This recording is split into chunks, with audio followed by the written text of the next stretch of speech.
우리 지난주 1장 3절에서 6절 말씀 생각해 보면요, 성부 하나님은 온 우주 만물을 창조하시기 전에 우리를 거룩하게 하시려고 선택하셨다라고 말씀하셨습니다. 우리에게 거룩함이 필요한 이유가 있습니다. 우리가 거룩함이 필요한 것은 우리를 부르시고 구원하시는 거룩하신 하나님과 화평의 관계를 영원토록 누리기 위해서 거룩함이 필요합니다. 하나님이 선택하신 이유가 바로 이 거룩함을 우리에게 주기 위해서다. 그리고 성부 하나님은 거룩하게 하시고 또한 양자 삼으시기 위해서 우리를 예정하셨다라고 말씀했습니다. 우리가 의식하거나 우리가 살아가는 그 시간대가 아니라 창세 전에, 모든 것이 만들어지기도 전에 하나님이 우리를 구원하셨다라는 것은 우리의 어떠함과 우리의 공로 자격이 아니라 우리의 구원은 철저하게 하나님의 주권적인 은혜로 인하여 된 것이다 라는 것을 우리에게 알려주는 것입니다.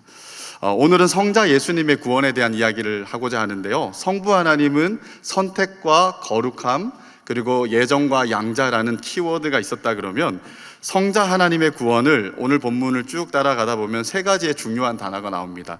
속량, 통일, 기업이라는 단어가 나옵니다. 이 세 가지 단어를 통하여서 예수 그리스도의 우리를 향하신 구원을 우리가 한번 생각해 보려고 합니다. 7절을 보면요, 우리는 그리스도 안에서 그의 은혜의 풍성함을 따라 그의 피로 말미암아 속량 곧 죄사함을 얻었다라고 이렇게 말씀합니다. 이 속량이라는 말의 뜻은요, 몸값을 지불하고 전쟁 포로나 노예를 해방할 때 쓰는 단어입니다. 그리고 이 몸값으로 주는 것을 주로 속전, 대속물이라고 이렇게 부르기도 합니다. 그래서 포로나 종이 되었던 사람들을 풀어주고 싶은데 이 사람의 몸값을 지불해야 되는데 그 몸값이 속전입니다. 그래서 속전이라는 말을 다른 말로 대속물이라고 말하는 거죠. 그래서 속전과 대속물을 주고 그 사람을 사서 해방시켜 주는 것을 속량이라고 이렇게 부릅니다. 다른 말로는 구속이라고도 이렇게 부를 수가 있는 것이죠.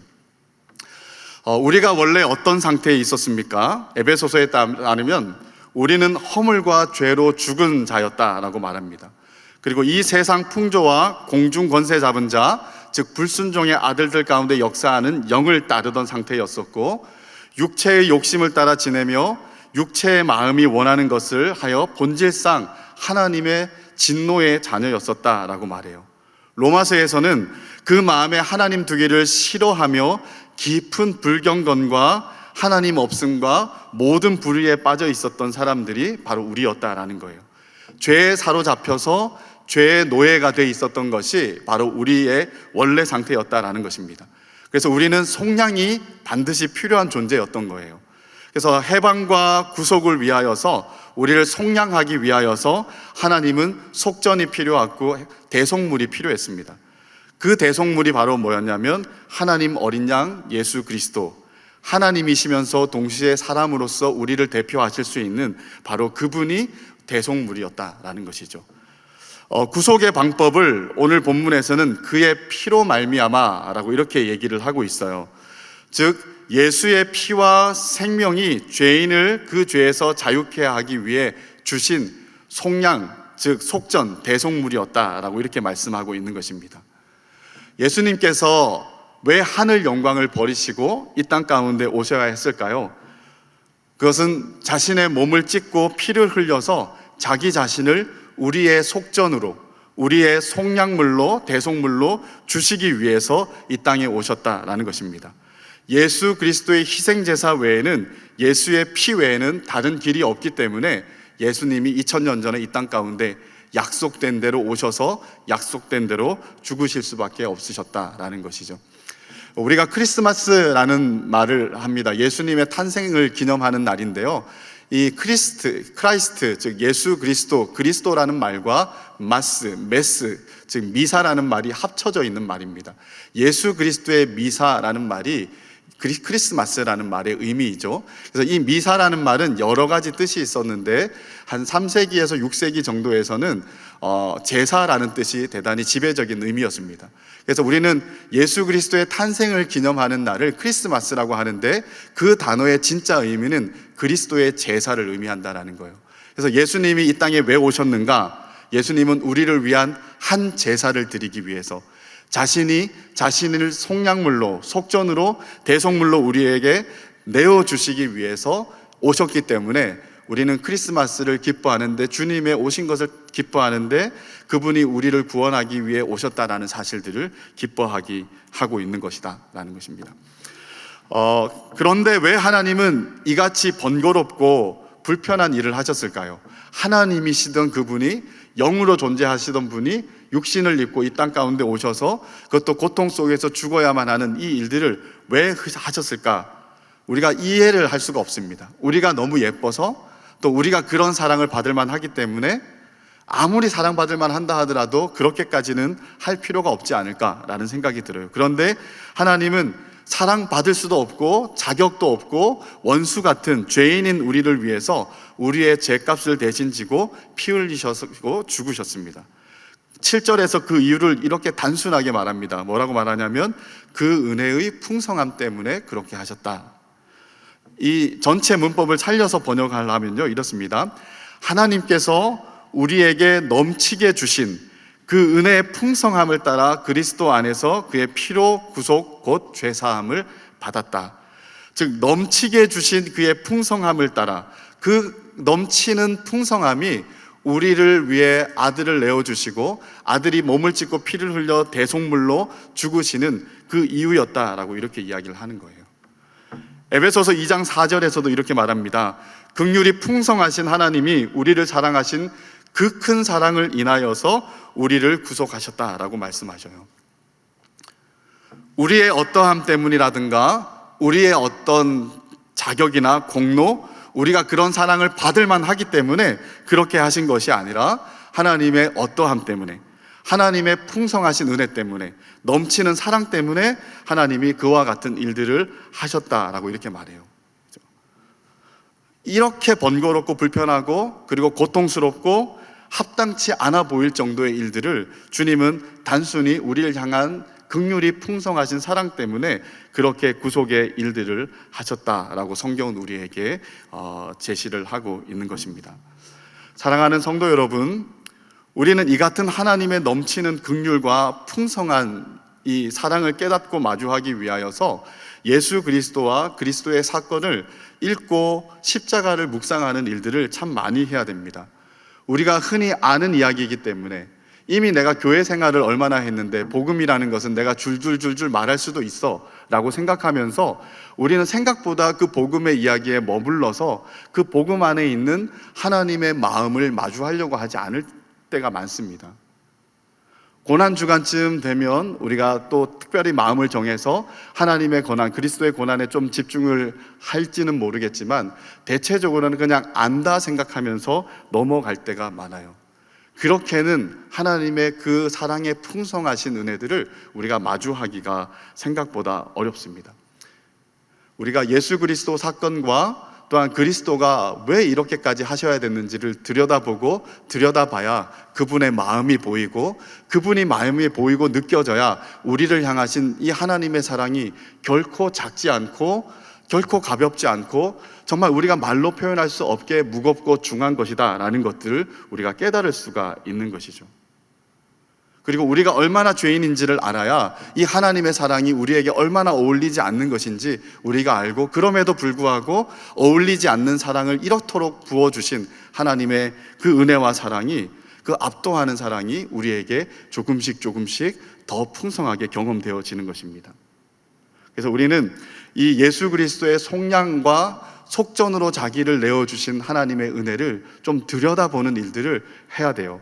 말씀을 펴놓고 또한 묵상을 하면서 기도를 하면서 그리스도를 통해 주신 하나님의 사랑이 어떠한지를 그 앞에 머물면서 묵상하는 일들이 많아야 우리에게는 깨달음과 감사와 은혜와 찬양이 흘러나올 수가 있는 것이죠. 두 번째, 예수 그리스도의 이 구원을 먼저 순서를 좀 바꿔서 보면요, 11절을 보면 모든 일을 그의 뜻의 결정대로 일하시는 이의 계획을 따라 우리가 예정을 입어서 그 안에서 기업이 되었다라고 말해요. 즉 성부 하나님께서 예수 안에서 우리를 구속하신 이유가 뭐냐? 우리를 기업으로 삼기 위하여서 그렇게 하셨다라는 거예요. 우리가 죄인이고 보잘것없고 하나님 앞에 그렇게 탁월하고 아름다운 존재가 아닌데 하나님은 우리를 자기 소유 삼으시려고 그리스도 안에서 이와 같이 고통 가운데 이 십자가의 대속의 죽음을 이루면서 우리를 기업 삼으셨다라고 이렇게 말하고 있는 것입니다. 성경 전체에서 기업이라는 이 용법을 두 가지를 보면요, 하나님께서 우리에게 기업을 주실 때, 이제 우리에게 주신 기업을 얘기할 때 기업이라는 말을 쓸 때가 있어요. 구약에서는 주로 땅을 얘기할 때가 많았습니다. 물론 신약에서도 땅을 얘기할 때가 있죠. 온유한 자는 복이 있나니 저희가 땅을 기업으로 받을 것이다 라고 말했습니다. 그리고 여기에는 더 나아가 이 땅을 조금 더 영적인 것으로 얘기해서 하나님 나라를 의미하기도 했습니다. 그래서 베드로전서 1장 4절 말씀에 보면 썩지 않고 더럽지 않고 쇠하지 아니하는 기업을 있게 하시나니 곧 너희를 위하여 하늘에 간직하신 것이라 라고 말해요. 그래서 구약이나 신약이나 우리에게 하나님이 기업으로 주신다라고 말할 때 땅이거나 혹은 하나님 나라를 의미할 때가 대단히 많았습니다. 그런데 특이하게 몇몇 군데에서는 하나님께서 땅을 주는 것, 또 이 하나님 나라를 주는 것보다 더 원색적으로 표현할 때가 있는데요, 하나님이 자기 자신을 주는 것으로 표현할 때가 있어요. 창세기에서도 그렇고 예레미야에서도 그렇고 성경 전체를 봤을 때 하나님이 우리를 구원하시는 이유가 뭡니까? 라고 했을 때 이걸 한마디로 요약하면 하나님이 우리에게 자기 자신을 주시는 과정이 하나님의 구원 과정이라고 말할 수가 있습니다. 그래서 하나님은 자기 자신을 내어주시는 것을 최종 목적으로 하고 있다라는 거예요. 예를 들면 아론이나 레위 지파의 경우 땅을 분배받지 않았습니다. 그들에게 하나님 말씀하시기를 내가 너희의 기업이다 라고 이렇게 말했어요. 내가 나를 너희에게 기업으로 준다 라고 이렇게 말씀하신 거예요. 그래서 이 주제는 상당히 중요한 주제입니다. 그래서 창세기 15장 1절에서도 아브라함에게 하나님이 무슨 약속을 했냐면 두려워하지 말아라, 내가 너의 지극히 큰 보상이다 라고 이렇게 말씀하셨어요. 하나님이 자기 자신을 주는 것이 바로 구원의 전부라고 해도 과언이 아닌 거라는 거죠. 그래서 하나님이 우리에게 주시는 기업을 얘기할 때 이 기업이라는 이야기가 됐고요. 두 번째는 우리가 하나님의 기업이 된다라고 때때로 쓸 때가 있어요. 하나님은 우리를 자신의 택하신 백성이라고 표현하는데요, 시편 33편 12절에 보면 여호와로 자기 하나님을 삼은 나라 곧 하나님의 기업으로 빼신 바 된 백성은 복이 있다라고 이렇게 말해요. 하나님께서 빼신 바, 즉 이렇게 선택하여서 뽑으셔서 뭘로 삼았냐면 자기의 소유, 자기의 기업으로 삼은 자가 복이 있다라고 이렇게 말씀하고 있는 것이죠. 그래서 이 기업이 되었다라는 말은 이 두 가지 의미를 다 포함하고 있다고 볼 수가 있습니다. 우리가 하나님의 기업, 하나님의 백성이 되었다는 말과 더불어서 하나님이 우리에게 자신을 기업으로 주셨다라는 말이 다 들어가 있는 것이죠. 사랑하는 성도 여러분, 피조물인 인간이 창조주이신 하나님을 최고의 보상과 상급 그리고 기업으로 받는다라는 말이 이게 이해가 되십니까? 그리고 납득이 되십니까? 그것도 죄인인 우리가 생명과 구원의 주인이 되시는 하나님을 최고의 보상으로 받는다라는 것이 이게 진짜 상상이 되는 일입니까? 이게 이해가 납득이 되는 일인지 한번 생각을 해보십시오. 제가 첫째 아들이 이제 초등학교 1학년이 되었는데요, 한 2년 전인가 집안에 어떤 일들을 겪으면서 이제 이 아이가 권씨 집안에 대한 인식이 생기기 시작했습니다. 그렇게 돌아오면서 이번에 이제 어떤 장례식을 치르면서 너무 마음이 아팠지만 우리 그거 외에는 너무 다 기뻤다. 권씨 집안이 이렇게 가족이 많은지 몰랐다 라고 하면서 너무 좋아하는 거예요. 그래서 제가 이렇게 말했거든요. 이제 한국을 빛난 백인의 뭐 이런 노래가 있어요. 그래서 이제 그 권율 장군 이야기가 나온단 말이에요. 그래서 제가 권율 장군이 우리 조상이잖아 라고 이렇게 얘기를 했거든요. 그랬더니 얘가 그게 너무 좋았던 거예요. 좋아서 에이 진짜? 정말? 아이 그게 말이 돼? 진짜야? 라고 하면서 계속 얘기를 하는 거예요. 거기다 더 가서 너희 외할머니 조상이 강감찬이야? 라고 이렇게 얘기했더니 진짜? 그래서 한동안 계속 이렇게 얘기를 하는 거예요. 너무너무 좋아하는 거예요. 근데 우리는 하나님이 우리에게 주시는 구원이 뭔가 참 이렇게 묘한 부분이 있습니다. 우리가 실감이 안 나니까 감을 잘 못 잡는 게 있는데 하나님의 구원이 영화롭고 그리고 온 우주 만물의 주인 되시는 하나님 자신을 우리에게 주신다고 했을 때 이것이 우리에게 이해는 가지 않아도 말이 안 되는 기쁨이 우리 가운데 있어야 된다는 거예요. 아니, 그게 말이 돼요? 이거는 있을 수 있는 일이 아닌데, 이거는 정말 기적과 같은 일인데, 아무리 기적이라 하더라도 머리로 상상되지 않는 일인데 이 복이 우리한테 어울리기나 하는 건가요? 라고 하면서 감탄은 있어야 되는데 우리는 그 감탄을 잘 못해요. 왜냐하면 그게 무슨 말인지 생각보다 잘 모르기 때문에요. 그래서 시편 기자가 이렇게 말합니다. 사람이 무엇이간데 주께서 저를 생각하시며 인자가 무엇이간데 저를 권고하십니까? 우리 사람과 인자가 먼 긴데 하나님 이와 같은 은혜를 우리에게 주십니까? 또 모세는 모압 평지에서 이스라엘에게 두 번째 율법 강론을 하면서 신명기 마지막에 이렇게 쓰고 있습니다. 이스라엘이여, 너는 행복한 사람이로다. 여호와의 구원을 너같이 얻은 백성이 누구겠느냐? 라고 이렇게 말해요. 너는 행복한 사람이라. 이와 같은 하나님의 구원을 얻은 사람이 유일무이하게 너희들이다 라고 말하면서 우리가 얻은 것이 어떠한 의미와 가치가 있는지를 모세가 그들에게 일깨워 주고 싶었던 거예요. 감탄이 있는 거죠.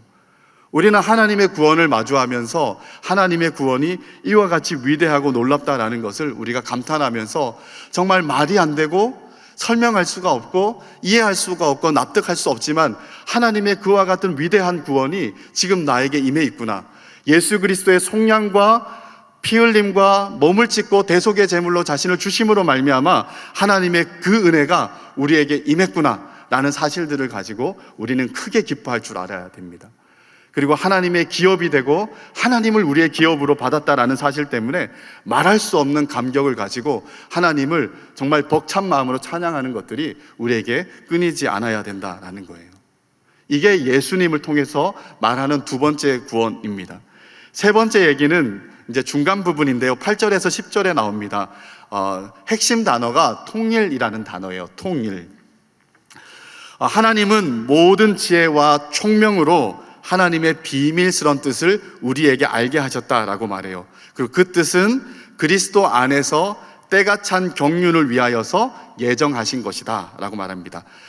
되게 어려운 단어의 투성이에요. 그죠? 하나씩 한번 생각해 볼게요. 이 경륜이라는 단어는요, 두 가지 단어가 딱 합쳐져 있는 거예요. 오이코스라는 집과 노모스라는 법이라는 단어가 이렇게 합쳐져 있어요. 그래서 이 오이코노미아라는 경륜이라는 단어는 집을 다스리고 경영하는 것, 즉 관리하는 것을 많이 말을 합니다. 행정이죠. 어드미니스트레이션을 얘기를 해요. 이거를 이제 하나님에게 적용을 해보는 거예요. 하나님은 온 우주 만물을 만드시고 자기 집으로 삼으셨습니다. 그래서 이 하나님이 자기 집에 대한 경륜은 뭐냐면 온 우주 만물에 대한 하나님의 계획, 하나님의 구원 계획을 경륜이라고 이렇게 말할 수가 있는 것이죠. 그리고 그 경륜의 최종 목적지가 있어요. 그 최종 목적지를 10절에서 이렇게 말합니다. 하늘에 있는 것이나 땅에 있는 것이 다 그리스도 안에서 통일되게 하려 하십니다 라고 이렇게 말해요. 이것이 하나님이 그리는 빅 픽처인 거예요. 하나님의 비전인 거죠. 하나님께서는 그리스도 안에서 기뻐하시는 뜻을 따라 예정하신 최종 목적이 있는데 하늘에 있는 것이나 땅에 있는 것이나 다 예수 그리스도 안에서 통일되게 하는 것이 하나님의 마지막 그림이다 라고 얘기를 해주는 거예요. 에베소서 1장 말미를 보면요, 예수님은 죽으시고 부활하신 후에 하나님 보좌 오른편에 앉아 계신다라고 말해요. 그리고 모든 통치와 권세와 능력과 주권과 이 세상뿐 아니라 오는 세상에 일컫는 모든 이름 위에 뛰어나게 하시고 또 만물을 그의 발 아래에 복종하게 하셨다라고 말합니다. 즉 머리 대신 예수님이 계시다면 하늘과 땅에 있는 모든 것들을 모아서 예수 그리스도 아래에, 발 아래 다 모아서 통일되게 하고 예수 그리스도의 지배와 통치 아래 있게 하는 것이 하나님이 궁극적으로 그리는 구원의 그림이다라고 이렇게 말하는 거예요. 그래서 마지막 때가 되면 우리가 부활을 하고 승천하고 부활을 하고 하나님 나라를 살아가고 이런 것들이 다 맞는 말인데 하나님은 그 모든 것들을 포함하여서 하나님의 큰 그림, 즉 온 우주 만물이 통일되는, 하나가 되는 연합되는 일들을 만드시는 것이 하나님의 궁극적인 비전이고 계획이다라는 거예요. 그런데 지금은 그러한 일이 일어났느냐라고 했을 때 그런 일은 마지막 때에 완벽하게 일어나게 될 것입니다. 그런데 그 통일이라는 것이, 만물의 통일이라는 것이 이 세상에서 실현된 곳이 있어요. 맨 마지막 시간 때 그것이 완전히 이루어지겠지만, 아직 마지막 시간은 아니지만 그러나 이미 그 통일이 이루어진 현장이 있다라고 본문은 우리에게 말합니다. 그 현장이 어디냐면 바로 교회예요. 그래서 교회를 어떻게 말할 수 있냐면 만물의 통일이 이루어진 그 첫 현장이 교회라고 이렇게 말할 수가 있습니다. 왜 그런지 에베소서를 읽어보면 나와요. 한번 간단하게 설명을 드려볼게요. 교회가 뭡니까? 에베소서에서 말씀하는 교회는 이방인과 유대인이 있어요. 이방인을 구원하시는 것도 유대인을 구원하시는 것도 같은 방법으로 하나님이 구원하십니다. 그들이 다 죄인이어서 진노받아 마땅했지만 예수 그리스도의 속량하시는 은혜로 말미암아 은혜를 주시고 믿음을 주시고 구원을 얻게 하셨어요. 이것은 그들에게 난 것이 아니기 때문에 자랑할 수가 없습니다. 이거는 그저 선물이에요. 이거는 유대인이나 이방인이나 동일하게 그들을 구원하는 하나님의 방식입니다. 이게 2장 1절에서 10절에 나오는 이야기예요. 이렇게 구원하신 이방인과 유대인들을 하나님이 한데 모으셨어요. 십자가로 말미암아 중간에 막힌 담을 헐어내시고 두 편의 원수된 것들을 무너뜨리시고 이 원수된 둘을 예수 그리스도 이름 안에서 하나로 만드셨습니다. 한 건물로 만들어서 함께 지어져 가게 만든 것이 교회다라고 얘기를 해 주는 거죠. 그런 의미에서 본다면 이 아직 온 우주 만물의 통일이 일어나지 않은 시기지만 지금 이 시기에 온 우주 만물의 통일이 가장 먼저 이루어진 데가 어디냐? 바로 교회라는 거예요. 원수 같은 유대인과 이방인이 함께 그리스도 안에서 모여서 하나됨을 이룬 곳이 교회이기 때문이에요. 그리고 3장에 넘어가면 이런 설명을 해요. 이 교회로 말미암아 하늘에 있는 권세자들이나 각종 모든 자들에게 하나님의 각종 지혜를 교회를 통하여서 알게 하신다라고 나와요. 이 하나님이 어떻게 우주 만물을 통일해 가시는지 하나님에 대한 계획을 교회를 통하여서 세상에 알게 하는 것이 하나님의 방식이라는 것입니다. 그래서 때가 되면 온 우주 만물이 통일될 거예요. 근데 그때까지는 지금 가장 먼저 통일된 것이 온 우주 만물 속에 이 교회라는 곳입니다. 이 교회는 이제 하나님의 그 계획들을 세상 가운데 보여주면서 점점 만물의 통일을 확장시켜져 가는 기관입니다. 그래서 이렇게 말할 수 있어요. 교회는 만물 통일의 첫 현장이면서 동시에 만물 통일을 위한 하나님의 전초 기지다라고 이렇게 말할 수도 있을 것 같습니다. 그래서 성경에 나오는 말은 아니지만 이런 말로 좀 바꿔볼 수 있어요. 교회는 하나님 나라의 마중물과 같은 기관이다라고 이렇게 말할 수 있습니다. 이 교회의 정체성을 되게 잘 보여주는 말이라고 생각이 들어요. 이 하나님 나라와 교회는 모종의 관계가 있습니다. 예수님께서 말씀하시기를 하나님 나라가 가까이 왔고 이미 너희 중에 있다라고 말씀하셨거든요. 그리고 승천하셨습니다. 그런데 하나님 나라가 대대적으로 이렇게 많이 온 것이 아니라 뭐가 왔냐면 교회가 태동됐어요. 성령의 강림으로 말미암아 교회가 태동되기 시작해서 확장되기 시작하고 오늘 우리에게까지 이르게 되었다라는 거예요. 하나님 나라가 가까이 왔다 그랬는데 하나님 나라가 완전하게 실현되는 것이 아니라 교회가 와서 하나님 나라를 이루어가고 있는 이런 실정이 됐다라는 것이죠. 그래서 교회와 하나님 나라는 되게 관계가 있습니다. 즉 교회는 하나님 나라를 보여주는 어떤 모델 같은 거예요. 즉 만물 통일의 첫 현장인 교회는 가장 먼저 이루어진 하나님 나라라고 이렇게 말할 수도 있는 거예요. 그래서 하나님 나라가 이루어진 교회가 점점 아직은 하나님의 주권을 인정하지 않는 세상을 향하여서 그 하나됨을, 만물 통일을 확장해 가는 것이 오늘 마지막 때 완벽한 완성을 이루실 그때를 바라보면서 이 중간기를 살아가고 있는 우리들의 모습이라고 말할 수 있습니다. 마중물이라는 거 아시죠? 마중물은 한 바가지의 물이에요. 한 바가지의 물인데 물로 이렇게 넣고 압을 맞추면 지하에 있는 물들을 끄집어내는 그런 역할을 하는 겁니다. 그죠? 그래서 이 마중이라는 말이 아마 이렇게 마중 나간다라는 말이 있는 것 같아요. 그래서 지하에 있는 물들을 끄집어 올려갖고 세상 가운데 콸콸콸콸 쏟아지게 하는 것이 마중물이잖아요. 그죠? 그래서 교회가 뭐냐? 하나님 나라를 이 땅 가운데 한 바가지의 물처럼 쏟아져서 하나님 나라를 끄집어 올려서 세상 가운데 편만하게 흘려보내는 것이 바로 이 하나님 나라 교회가 가지고 있는 사명이고 역할이라고 말할 수가 있는 것입니다. 그래서 교회는 만물 통일의 첫 현장이면서 만물 통일을 이루어내는 하나님의 전초 기지라고 말할 수 있어요. 자, 여기까지는 개념적으로는 좀 이해되겠지만 뭔가 실감이 잘 안 나잖아요. 그죠? 그러면 교회가 어떻게 만물 통일의 전초기지 역할을 할 수 있는가? 어떻게 전초기지 역할을 할 수 있는가라고 했을 때 하나님이 우리에게 되게 자세하게 가르쳐 준 게 있습니다. 요한복음 17장 20절에서 23절 말씀을 보면요, 예수님이 십자가 지시기 전에 기도한 내용이에요. 이걸 대제사장적인 기도라고 이렇게 말하는데요, 처음에는 십자가를 지게 될 자기 자신을 위해서 기도하셨습니다. 그리고 두 번째는 자기가 십자가에 죽고 나면 이 땅 가운데 남게 되는 목자 없는 양같이 남게 되는 제자들을 위하여서 기도를 합니다. 그리고 세 번째 기도가 되게 독특한 기도예요. 어떻게 기도하시냐면, 내가 비옵는 것은 이 제자들만 위하는 것이 아니요 그들의 말로 말미암아 나를 믿는 사람들도 위함입니다 라고 이렇게 말해요. 즉 세 번째 기도의 대상은 제자들을 통하여서 믿게 되는 오는 세대의 모든 사람들을 위한 기도였던 거예요.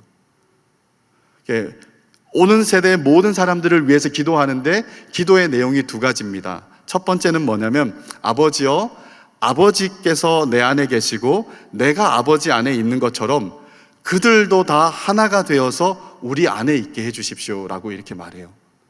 즉 첫 번째 기도한 것은 오는 세대의 모든 성도와 교회들이 아버지와 내가 하나인 것처럼 저들도 하나가 되게 해주십시오 라는 기도였어요. 통일의 기도였습니다. 연합의 기도고 하나됨의 기도였습니다. 그리고 두 번째는 이렇게 말씀하십니다. 아버지께서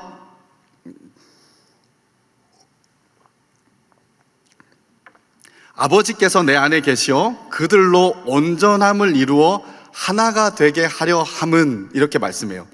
즉 아버지 안에 저들이 온전한 하나가 되게 만드는 이유가 뭐냐 하면, 아버지께서 나를 보내신 것과 또 나를 사랑하신 것이 그들도 사랑하신 것을 세상으로 알게 하려 함이다 라고 이렇게 말해요. 예수님이 두 가지 기도는 오는 세대의 모든 교회가 하나 되게 해 주십시오, 하나됨의 수준이 어느 정도냐면 아버지와 내가 하나인 것처럼 하나 되게 해달라라고 기도했어요. 그리고 하나 되는 이유는 뭐냐면, 온 세상이 이 하나된 교회를 통하여서 하나님이 교회를 사랑하고 또한 성도들을 사랑하는 것을 세상 가운데 알게 해 주어서 증인의 역할을 잘 할 수 있도록 도와달라고 얘기를 한 거죠. 그래서 예수님의 이 기도 안에는 교회의 존재 방식과 교회의 기능 방식이 다 있는 거예요. 교회는 하나됨으로 존재하는 기관이면서 동시에 증인된 역할들을 하는 것이 교회다. 그런데 이 증인 역할을 가장 잘하는 방식이 뭐냐면, 하나됨을 가장 아름답게 이루어낼 때 증인 역할을 가장 잘할 수 있다라는 거예요. 그렇죠? 자, 이 말씀에 비추어서 우리가 만물 통일의 첫 현장인 교회를 이룬다라는 것은 뭐냐면, 하나님은 이미 우리를 하나 되게 만드셨는데 실제로 우리가 교회에서 신앙생활을 하다 보면 하나됨을 경험하기가 너무 어렵잖아요. 그죠? 여러 가지 불화와 또한 관계적인 어려움과 많은 것들이 도사릴 때가 많습니다. 그래서 현실적으로는 하나됨이라는 것이 잘 안 느껴질 때가 있어요. 그래서 여기에 우리의 숙제가 있는 거예요. 이미 하나 되게 하신 하나님의 그 선언을 우리가 딱 받아들이고 어떻게 사람들과 더불어서 하나됨을 이루어 갈 것인가. 그래서 에베소서 4장 3절에 보면 성령께서 하나 되게 하신 것을 힘써 지켜라 라고 이렇게 말하는 거예요. 이미 성령께서 하나 되게 하셨지만 우리가 할 일은 힘써 지키는 것이 우리가 할 일이다 라고 이렇게 말하는 거죠. 예수님의 이와 같은 염원에 어울리려 그러면 우리는 교회 안에서 하나됨을 힘쓰면서 아름답게 하나됨을 이루어서 하나님께 영광 돌릴 뿐만 아니라 세상이 교회의 아름다움을 보면서 하나님을 볼 수 있도록 만들어주는 것이 교회의 역할이다라고 말할 수가 있는 거예요. 우리가 교회를 생활을 쭉 하다 보면 이렇게 이제 목장 모임을 하잖아요. 목장 모임을 하다 보면 이 사람은 이 사람하고 붙여놓으면 안 될 것 같아요 라는 이야기가 많아요. 물론 그게 되게 현실적으로 워킹해요. 저는 중등부를 할 때도 그런 얘기를 많이 들었어요. 중등부 선생님들이 이렇게 반을 다 짜놓으면 얘하고 얘는 안 돼요, 얘 관계가 안 좋아요 라고 하는 거죠. 그리고 청년부를 하다 보니까 또 청년들이 얘하고 얘는 엮어두면 안 돼요, 둘이 사귀다가 깨졌어요, 뭐 이런 얘기를 하는 거예요. 그런데 재밌는 거는 장년들도 마찬가지인 거예요. 또 재밌는 거는 시니어도 그렇다라는 얘기를 들었습니다. 그래서 우리는 참 어려워요. 그죠? 오면 우리의 기준이 딱 있는 거예요. 어떤 기준이 있냐면 나는 나랑 너무 다른 사람 안 받고 싶어 라는 거예요. 저 사람은 스타일이 너무 다르고 저 사람이 말하는 거를 내가 이렇게 끈기 있게 들어주기가 너무 힘들어. 그래서 차라리 안 보는 게 나아 라고 이렇게 이야기를 하는 거예요. 안 보는 게 나아. 그래서 이렇게 보지 않고 내가 편한 사람들만 보게 되면 어떤 일이 발생하는지 아십니까? 우리는 성숙하지 못합니다. 그렇죠? 성숙하지 않아요. 그리고 십자가를 경험할 일이 없어지는 거예요. 그렇죠? 이제 여기에는 결혼 생활을 거의 저보다 훨씬 더 오래 하신 분들이 많습니다. 그죠? 이 중에는 부부 관계가 되게 좋으신 분들도 있을 것이고 여러 어려움이 있는 분들도 분명히 있을 거예요. 그래서 예전에 무슨 그런 거 있었잖아요. 농촌에 가서 어른들 가지고 이제 막 이렇게 퀴즈 할 때 남편이 이렇게 얘기하잖아요. 우리 둘 관계라고 했더니 원수? 아니 그거 말고 막 했더니 철천지 원수? 뭐 이렇게 있잖아요. 그죠? 이런 것처럼 부부 관계가 가장 사랑하겠다고 생각하는 사람을 내 옆에 뒀단 말이에요. 그런데 우리가 이 사람 너무 나랑 안 맞아. 그리고 이 사람 스타일이 안 맞고 말하는 것도 마음에 안 들어. 그냥 나는 조편성을 다르게 할래 라고 할 수 있습니까? 없잖아요. 그죠? 우리는 같이 부대끼면서 결국 깎여져야 되는 거예요. 깎여질 때 어떤 일이 벌어지냐면 예수 그리스도의 십자가를 경험하는 일들이 생기는 거예요. 그리스도께서 십자가에서 자기 몸을 찢고 피를 흘리면서 어떻게 자기를 부인하고 하늘 영광을 버리고 희생하고 포기하면서 우리를 사랑하셨는지, 우리에게 이렇게 어렵고 뾰족뾰족해서 우리를 찌르고 하는 일들이 있어 봐야, 그래야 그리스도를 찾고 구하면서 그리스도의 마음에 더 가까워지고 그리스도의 십자가의 은혜를 우리가 받고 누릴 때 이런 사랑을 해낼 수가 있어지는 거죠. 그래서 결혼하는 관계에 에베소서에 이렇게 말하잖아요. 남편들아 아내를 사랑하되 그리스도께서 교회를 위해 자신을 주심같이 하라. 자신을 주려면 어떻게 해야 될까요? 예수처럼 자기 부인이 있어야 되는 거예요. 자기 포기가 있지 않으면 안 되는 거예요. 그리고 아내들에게도 똑같이 말합니다. 교회가 그리스도에게 복종하듯 복종하라. 나보다 못한 사람 같고 말하는 것마다 마음에 안 드는데 어떻게 남편에게 순종합니까? 십자가의 은혜가 주어져야 나를 희생하고 포기하고 부인하고 그와 같은 사랑, 나를 죽여가면서 할 수 있는 사랑을 할 수가 있는 거예요. 우리는 결국은 서로 맞지 않는 사람이 모이고 서로 죄인이 모여서 어떤 일들을 하냐면 서로 깎이면서 연마해서 하나님 안에서 조금 더 온전한 사람으로 세워져 가게 하는 일들이 일어나는 거예요. 물론 때로는 행복할 때도 있겠죠. 행복하면 더 많이 격려하면서 한다 그러면 행복이 아니라 싸움과 아픔과 우리 화 목사님 말씀대로 피를 흘리며 피바다를 노져가는 어떤 결혼 생활이라고 한다면 그런 시간들을 통하여서 결국은 예수 그리스도께 더 가까워 가면서 우리가 성장하면서 그 관계를 넘어서는 더 성숙하는, 더 진짜 사랑하는 관계로 우리가 자라날 수가 있는 거겠죠. 그래서 하나됨을 이루라라는 것은 우리로 하여금 십자가의 은혜로 더 깊이 나아가게 하고 예수 그리스도의 속량하시는 은혜에 더 깊이 나아가게 하는 하나님의 방식인 거예요. 그래서 우리는 한번 이렇게 마음의 작심을 해야 되는 거예요. 제가 이제 청년부를 할 때 이렇게 이제 12월 말쯤 되면 이렇게 목자를 세워야 되잖아요. 목자를 세울 때 다 안 한대요. 다 안 한다 그래서 어쨌든 막 이렇게 구슬리고 꽂아서 이렇게 세워서 목자를 시킵니다. 그 3월달, 5월달, 7월달 지나가다 보면 괜히 그랬어 라는 생각이 들 때가 있어요. 그래서 이제 연말에는 좀 진짜 헌신하는 사람 세워야지 이런 생각이 한 7월달까지 가요. 그러다가 8월달, 9월달 넘어가면서 또 하나님 나한테 은혜를 주세요. 그래, 교회는 그런 데가 아니잖아. 그냥 우리 다 약하지만 서로 어울리면서 서로 부딪히고 깎이면서 힘들게도 하고 그것들을 위해서 기도도 해보고 그러면서 또 가는 게 교회니까 또 그래 해보자 라는 또 이렇게 약간 은혜가 오는 바람에 또 망각을 하고 11월 달에 또 이렇게 우리 같이 해보자 이렇게 구슬려서 해요. 그리고 3월 달에 또 후회를 하고 이런 게 이제 사이클이 돌 때가 많습니다. 그런데 어쨌든 교회는 그렇게 가는 게 맞는 것 같아요. 그죠? 우리가 서로 다르고 서로 맞지 않고 그리고 내 스타일이 아니고 또 불편한 것들이 많지만 그럼에도 불구하고 그것들을 서로 받아내 보려고 십자가의 은혜 안에서 받아내 보려고 하면서 가는 것이 교회예요. 그래야 내가 살아가고 내가 자라가고 내가 성숙해 갈 수가 있는 것입니다. 어떤 사람이 이유 없이 미워요. 그리고 비난하고 싶은 마음이 있어요. 그럴 때 우리가 생각을 해야 돼요. 어떻게 생각해야 되냐면 예수 그리스도가 자신을 속전, 대속물로 주고 구원하신 사람이 저 사람인데 예수님은 저 사람을 자기 목숨값으로 구원할 정도로 사랑했던 사람인데 내 스타일이 안 맞다고 내가 저 사람을 이렇게 비난하는 것이 예수님이 기뻐하실까? 예수님의 마음에 합할까? 라고 우리가 생각하면서 주님, 제가 아직 멀었습니다 라고 기도하는 거죠. 바리새인이 이렇게 기도했어요. 나는 저 세리와 같이 않아서 너무 감사합니다 라고 기도했거든요. 우리는 그런 기도를 하면 은혜를 모르는 사람이에요. 우리는 이런 얘기를 하면 안 돼요. 그 바리새인을 보면서 이 바리새인, 하나님 저는 바리새인 같지 않게 해주셔서 너무 감사해요 라고 한다면 바리새인하고 똑같은 마음 실수를 하게 되는 거잖아요. 그죠? 우리는 그런 사람을 보는 것이 아니라 하나님을 봐야 돼요.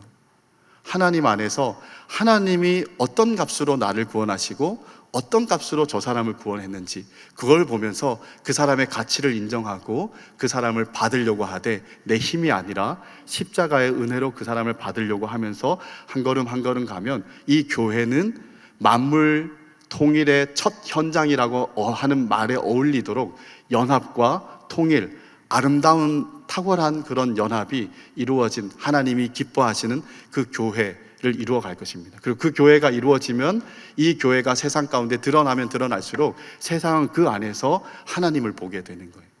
그리고 하나님 나라는 확장되어져 가는 역사가 일어나게 되는 것입니다.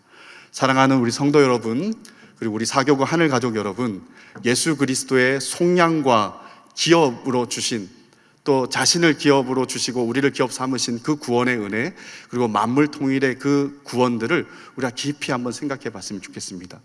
그리고 하나님의 뜻들을 잘 기억하면서 우리 심령 안에 예수 그리스도가 주시는 속량하신 은혜가 한순간도 제외 없이 늘 차고 넘쳐서 감격이 있고 은혜가 있고 하나님을 사랑할 뿐만 아니라 얼마든지 같은 값으로 사랑해 주신 성도들을 기꺼이 사랑하고자 마음 먹으면서 부딪혀가면서 더 십자가를 경험하고 그렇게 성장해 가며 함께 성장해 가며 아름다운 연합된 교회를 이루어가는 우리 남서울교회와 우리 사교구 하늘가족 다 되시기를 주님의 이름으로 축복합니다.